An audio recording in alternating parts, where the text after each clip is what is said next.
gentlemen, this amateur lightweight battle is set for three-minute rounds, and it is brought to you by our friends at the Tennessee Army National Guard.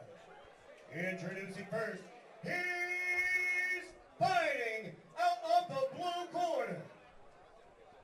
He steps into the cage tonight at a height of 5 feet, 8 inches tall, having weighed in at 156.6 pounds. He trains with Rowan Wrestling Academy, and he fights out of China Grove, North Carolina. And tonight, he looks to even out a record of 2 wins and 3 losses. Ladies and gentlemen, his name is Austin Sauls!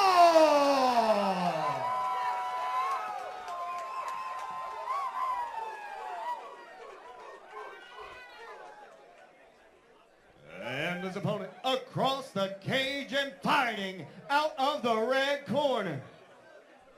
He steps into the cage tonight at a height of 5 feet, 10 inches tall, having weighed in at 159 pounds. He trains with Legion Jiu-Jitsu, and he fights out of Murfreesboro, Tennessee. And tonight, he looks to redeem a 0-win and 1-loss record. Ladies and gentlemen, I present to you, Eli Haynes! Only the second amateur bout for Haynes. Took on Caleb Spears in his debut fight. Now Sauls in the second. So he is really keeping a high strength of schedule here.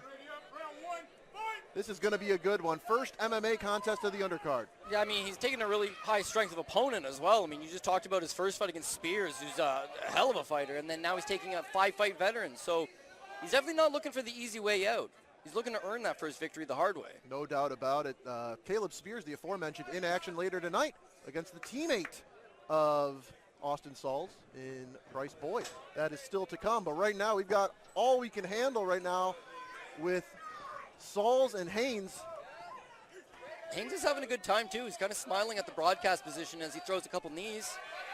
Brazilian Jiu-Jitsu blue belt, so it seems like his game plan might be go to the ground. Would prefer to be on top, but even if he was on his back, it seems like he's just looking to create a scramble here. Yeah, Sauls giving up a little bit of size, and especially with the weight miss too. And look at Hayes again playing to the crowd, pretending like he's bored, looking for a quick little knee bar. But Saul's doing all the right things. Again, he's from a wrestling heavy camp, and you can see he's got that grind to him. He's got rear waist body lock right now, hands clasped, looking to maybe muscle Haynes down. Sauls has shared the cage with Dustin Berry, Anson Phillips, a litany of really high-level amateur competitors. So this is right where he wants to be in the contest with Haynes. Yeah, and in the case of Anson Phillips, like, it's cool to see guys that you fought then go professional and have success in the professional ranks. So he's on the cusp. Again, I know he wants to finish off his amateur career with a quick little win streak, a nice little run, maybe an Aries Amateur Fight Series title. Haynes hunting a Kimura here, Cody. I like Haynes. I mean, he's wily. He's going for it. He's very opportunistic with his submission attempts, but Saul's doing everything well to defend, and now he's got side control. Advantageous position. We'll see if he looks to maybe slice his knee through and take them out, but that would be hard up against the cage. So no elbows, of course, in amateur, or else he'd be having a field day right now. But if he can secure a good position, he can at least wind up and land a little bit of ground and pound. Yeah, Saul's ground and pound is pretty devastating. We've seen that on display in previous Aries Fight Series bouts. He packs a punch from wherever he is, standing or on the ground. So well, we got a potential buggy choke being set up, but again, that cage just doesn't quite allow you to get the angle. But he's got one arm in, one arm out, very flexible. You saw him throwing up those hips early. Only 40 seconds left on the clock. I don't think he'll be able to get it, but the fact that he's threatening from every position, it's going to make Sauls have to stay on his toes, because one slip up could be very disastrous. It's a pretty low percentage submission, but man, if he hit it, that would be, in the first ever Saturday show to win via buggy choke, what a moment that would be for Eli Haynes. Yeah, it's a low percentage move, but it exists because it does work, There right? you Now, have you'd it. have to maybe tire the guy out and catch him at the right moment. It's going to maybe take some time, but again, the fact that you can at least neutralize your opponent, he's not taking any ground and pound. Yes, being on your back's not great in the judge's eyes, but he's neutralized a lot of that damage from Sauls, so he'll have to regroup and figure out a way to get on top in the second round. Yeah, each round starts on the feet. Now we've reached the MMA portion of the evening, and good optics here for fans of Austin Sauls. He finishes the round on top of Haynes. Again, that weight miss and the point deduction do loom large should this go to the judges' scorecards. And Sauls kind of got up. I'm not sure how he got hit in the groin or if there's a potential, I don't know, maybe it's like a tightness or a cramp, but he got up very awkwardly and he's sitting in his corner awkwardly, kind of complaining about something near the waistline. So it's always interesting with these guys that have a very frantic pace. And again, he's finished all these 5 fights either inside the distance, in victory, or defeat. So he's someone that goes after it. And that was a pretty grueling first round. There was very few strikes thrown on the feet. It was all in the clinch. It was all jockeying for position. It was all trying to end up on top. And that takes a lot of energy out of you. So even though Sauls had a solid round, won that round, he definitely did exert himself. And getting into second and third round is uncharted territories for him. So Haynes has still got a big old smile on his face. He's hugging his corner. He's having a good time. Sauls also sits closed off when he's on the stool, so it really was hard to get a read on whatever was going on in the Rowan corner there. He's a fan favorite. He's wearing Apollo Creed trunks. He's going for buggy chokes. He's dribbling smiling. the basketball. Yeah, I saw that. What's going on? I like this guy. Eli starts off with a high front kick. And a flying switch head kick. He's more than just a BJJ blue belt. He's got some tricky striking to him. He's got to be careful, though. I think if he's trying to draw something out of Sauls, Sauls will stand and bang. Overhand right from Sauls just got his attention for sure. And you can smile all you want, but that one definitely made its mark. Oh, no, an eye poke. Eye poke. The way both guys are kind of clashing in the pocket and exchanging these wild strikes, I'm going to assume low blows, eye pokes are certainly going to be on the table. The fight was really starting to pick up there, so it's a shame that there's something that puts a bit of a pause into it. But so far, I mean, that right hand over the top definitely got Haynes' attention. Now, you've seen sometimes there's differences in protocols and procedures. Sometimes fighters are allowed to wipe something out of that eye after a poke, but I thought I saw some communications there indicating that Sauls would not be able to do that, although that eye does look like it's opening up. Eye pokes are really at the front of the highest levels of the sport right now, Cody, and here you see it on display. Yeah, and again, this is an amateur fight. They've all been warned. Again, I like Eli Haynes, but the ways he was fighting there, his fingers were most definitely outstretched. So you're going to get a firm warning from Caleb Miller, but if it happens again, you have to take a point. I mean, there's really nothing around that. It's a hot topic in MMA because guys get away with it, and there's no point deduction. So that's the part that you got to clean up so that guys are a little more cognizant of it and responsible. No doubt about it. Haynes making faces at Sauls. Sauls is a surly individual, and I don't think he's really enjoying that. He's enjoying landing strikes on it, but he doesn't like when people are making faces at him. Yeah, again, when you look at just the striking exchanges there, you got Haynes is a little more quirky, a little more frenetic. He'll throw that big kick. He'll throw that one big move, and it's a lot of explosiveness and it's a lot of energy, but it's just one shot at a time. You see when Sauls marches him down, he's throwing 2 or 3 big clubbing hands, and now he's on top and really starting to pile up that ground and pound. This is the Austin Sauls I am used to seeing because he gets that intensity, and the ground and pound is just as powerful as his standing strikes. So this is a bad spot to be for Haynes with 1:40 to go in round number 2. And as tired as Haynes might be feeling, is certainly Sauls, as tired as Sauls might be feeling, Haynes is definitely wearing it as well. He's got to carry the man's body weight on top of him. And you see in that first round, Dylan, there's been a lot of hit movement. He's throwing up submission attempts. He's looking for that buggy choke. But in the second round, his will is starting to give in. Yep. It's starting to break a little bit. Sauls is gaining momentum. He's getting on top. The shots are bigger. There's more of them. He's looking to secure this second round. And then, again, who would have thought that you'd be seeing Austin Sauls, Eli Haynes go to a third round? But it might be that. And they'll both be exhausted, and it'll be a battle of who wants it more. So interesting moments coming up. Yeah, no doubt about it. Sauls probably going to go about as long as we've seen him go in the Aries Fight Series cage. That'll probably happen in another 1.5 minutes, I believe. And again, that's just fighter growth and maturity. People would have thought, I don't think he could ever go to decision. But the more fights you get, the more comfortable you get, the better shape you get, the more experienced and the more confident, you eventually go to decision.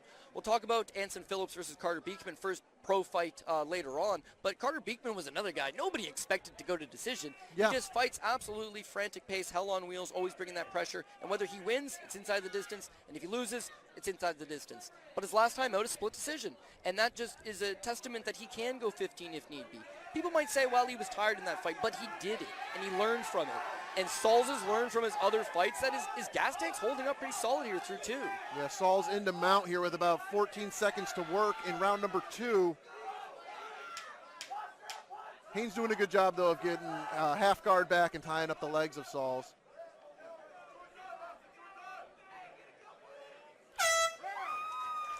Eli Haynes has got to be thinking, man, I'm in here with these wrestlers. Caleb Spears the first fight. Now Austin Sauls with a pretty grappling heavy attack. Although I'll tell you what, some of these strikes are pretty hellacious here on the replay from round 2, Cody. Yeah, and the last 3 fights have all gone to decision. This one very likely could go to decision, but it's not for lack of effort. I mean, these guys are going for it. They're landing shots, but I mean, there's a lot of toughness on display so far. Yeah, you know, the same way that this capacity crowd at the Joe is giving fighters the aggression to go try to end the fight, nobody wants to go down easily because this is a pretty packed house, especially for the special start time on the first ever Saturday show at the Cotton Eye Joe on what is just a huge weekend across the board for sports. Aries has really brought their A game here for Aries Fight Series 25. We are 33 days away from Aries Fight Series 26, May 10th in this same building. Keep your eye on Aries Fight Series social media for bout announcements as they are made.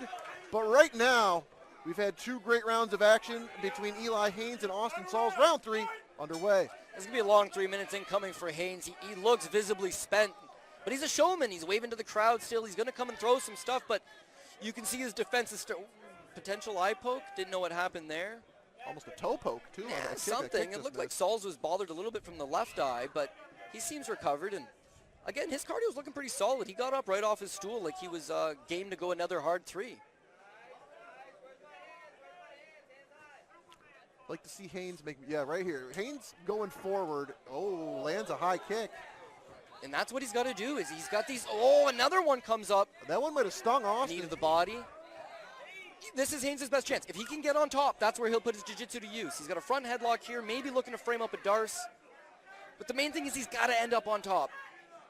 The first 2 rounds he spent, you know, a good 4 minutes collectively on his back, looking for submissions, but nothing materialized. Here is his chance. He's got to go for broke, essentially, 2 minutes to get a finish. The knockout's not looking, and that's what he's got to be worried about here. The stronger, better wrestler in Sauls finds a way. He's looking to reverse. That was a manic scramble there for a moment, but Sauls looks like he's gotten to safety.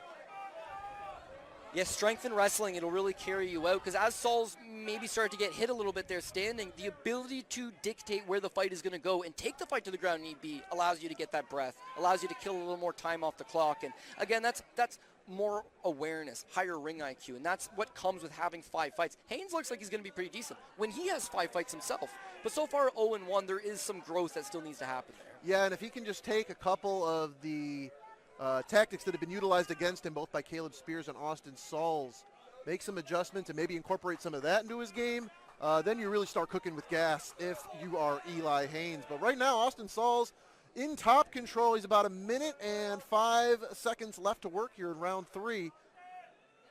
Things are looking good right now for the Rowan Wrestling Academy, but he's got to mind his P's and Q's because Haynes is still dangerous off of his back. Yeah, again, Haynes is a gamer. He's got 0 quit in him, so you know he's always going to look to throw something out. But half guard's such a beautiful position because there's 0 submissions for the guy off his back. What are you going to throw up? You need to be able to at least get, at the very least, half guard, preferably full guard. And nowadays in MMA, it's better to just maybe try to get back up. You see him try to frame a buggy choke here. But again, if you weren't able to get it in the first round when you're fresh and strong, getting it in the 3rd round when both guys are sweaty and slippery and tired and exhausted, just not likely. Very low percentage. And you're seeing knees to the body right now, and that's an effective technique, you know. You're starting to see people really utilize those, and, man, that is a very unpleasant strike to be hit with. I mean, it makes a lot of sense. Your hands are tied up trying to grapple with them. You can't necessarily punch. It is amateur, so you can't utilize those elbows quite yet. But those short, in, tight knees do a lot of damage, and it doesn't exhaust you. I mean, you can throw a couple of those all day. They look good to the judge. These are kind of in the back of the spine, so I don't recommend those. But solid performance from Sauls, who did everything right. Ladies and gentlemen, great fight with Yeah, we're going to go to the judges' scorecards after a couple of back-to-back early finishes on the prelims. It's been a little bit of a decision train here, Cody. I believe that's our fourth straight. Unfortunately, Eli Haynes out of the red corner will, As you hear will on the have a PA 1 system, point deduction the for Eli weight Haynes weight miss infraction, resulting in the minus 1 point 1 deduction point on the for scorecards. Eli Haynes That due will to only weight benefit fans, and if you're Austin Sauls, that's a good news for you because obviously the judges' scorecards are being tallied right now. Yeah, I mean, I hate to speculate, but it looks like a 30-27, and then with the point deduction, you're looking at a 30-26. So it was a very clear-cut decision, but not a clear-cut fight. It was a competitive fight. It was a good fight. Again, good, solid experience for both guys, and they'll both grow and develop from that. But Sauls just looked a lot more farther along in his progression as a fighter, and again, I think he's been battling some type of injury. There It is, could yeah. be a broken hand. It looked like it was End of round 1, right? end of round 1, he started to complain about it, and then round 2, he shook it off. Round 3, he did everything he needed to do. He started to get hit a little bit standing. He got taken down. He got the reversal. So he didn't really get taken down. He got sprawled out, eventually gets the reversal, ends up on top, lands some solid ground and pound, and the second the buzzer rings, you seal the pain from him. Yeah. You never saw the pain during the fight, and that's a testament of how strong mentally is he and his ability to persevere through a bad situation. I mean, opponent missed weight. Sauls gets poked in the eye, picks up a bad injury, it looks like, and he really is still down in pain at the moment. That appeared to happen at the end of round 1. Sauls fought all the way to decision and is very likely going to be getting his hand raised. It's just a question of the status of that hand. But Rowan Wrestling Academy, they've got some studs in the wings, some studs still to come. We're going to find out right now. I think we're going to delay this decision by just a moment as Aries medical staff is tending to Austin Sauls. And for Eli Haynes, this is one of those situations where, yeah, I lost the fight, but you should see the other guy. No doubt. I mean, one guy might have to go to the hospital to get checked out, and the other guy's going to be dancing on the dance floor at the Cotton Eye Joe. So, yeah, he's going to lose the decision, but is there a moral victory there? He doesn't really got, for a guy that ate big shots, Yeah. got ground and pounded, went a hard 9 minutes, 3 full rounds, he doesn't really look all that bad. No, and it's kind of a juxtaposition. If you were just looking at the snapshot right now, you wouldn't know who won the fight, but it is in all likelihood going to be Austin Sauls getting a unanimous decision here in just a moment or two with the point deduction. Mark Laws and some of the corner from Rowan Wrestling helping Austin out. We'll get some more information to you fans regarding the nature of this injury once we are made aware, but it was a pretty grueling contest. I'm not surprised to see that Sauls did pick up an injury coming out of this one. He looks in a lot of pain as well. I mean, it's definitely something that's been bothering him. But again, it was bothering him after the first round. So kudos to his ability to persevere through that and eventually, yet to be seen, but in all likelihood is going to get a victory for his hard effort. Well, listen, while I have you for a moment, decisions still to come, but I know this is, obviously you are well-versed in the Aries Fight Series. If you're not here, you're always paying attention. This venue, though, for the undercard and prelims is already a buzz. Pro still to come. What's your read, as a man coming from the great up north, checking out Knoxville, Tennessee? What's it like attending one of these Aries Fight Series events at the Joe? Yeah, it's a different experience entirely. A lot of times when you go to MMA shows, they're at, either gyms that can have a cage in it and occupy having a crowd, or, they're little venues or little studios or little theaters, but you don't get a whole lot of ones like in a bar. And you never realize how big the Cotton Eye Joe is on TV. Yeah. Then when you see it in person, this is one hell of a venue, and the crowd loves it. Great people, great fights. How could you not have a good time here? I'm really digging it. Yeah, you're going to hear the crowd erupt in just a moment. Official decision in this contest being read right now by Lance. Following 3 grueling rounds, this decision has gone to your judges' scorecards. Each judge, Lisa Dorn, Harlan Bolton, and Johnny Stewart, see this battle with scores of 30 to 26. For a unanimous decision out of the blue